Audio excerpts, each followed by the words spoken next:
কি কথা ক'বলৈ হৈছে দম নিদিবলৈ থানা নাই মই তোমাৰ থানা বাৰে কৈছো থানা দম নিদিব থানা ইজ সুপ্ৰিটেণ্ট পুলিচ তোমাৰ আপোনাৰ থানা নহয় আপোনাৰ ঘৰত যিমান পইচা আছে ন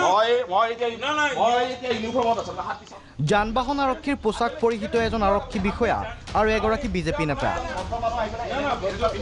আপুনি কৰি আছে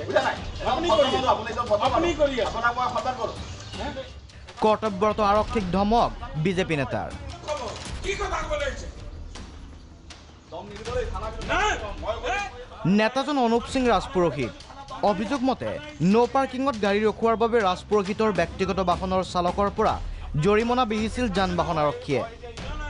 আনহাতে বিজেপি নেতা ৰাজপুৰোহিতৰ অভিযোগ আৰক্ষীয়ে মাৰধৰ কৰিছিল চালকক অভিযোগ লৈ থানা পালে ৰাজপুৰোহিত আৰু তাৰ পিছৰ পৰিস্থিতি এয়া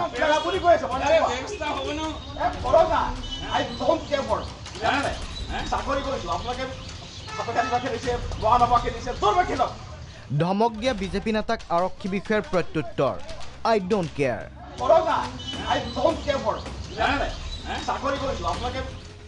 ঘটনাই সৃষ্টি কৰিছে প্ৰতিক্ৰিয়াৰ ৰাজপুৰোহিতৰ কাৰ্যক ধিক্কাৰ দি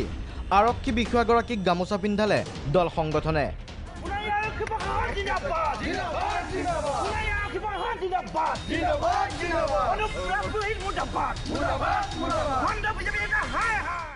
যোৱাকালি অনাকাংক্ষিতভাৱে যি ঘটনা হৈ গৈছে সোণাৰী থানাত ইতিমধ্যে ৰাষ্ট্ৰীয় পৰ্যায়ৰ এজন বিজেপিৰ নেতা অনুপ সিং ৰাজপুৰোহিতে যেনেধৰণে দম্ভালি মাৰি এজন আৰক্ষী বিষয়াক আঙুলি টুৱাই ভাবুকি প্ৰদান কৰিছে অতি দুৰ্ভাগ্যজনক বিষয় আমি সমগ্ৰ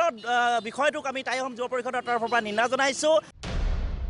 সোণাৰীৰ পৰা গৌতম গগৈ প্ৰাগ নিউজ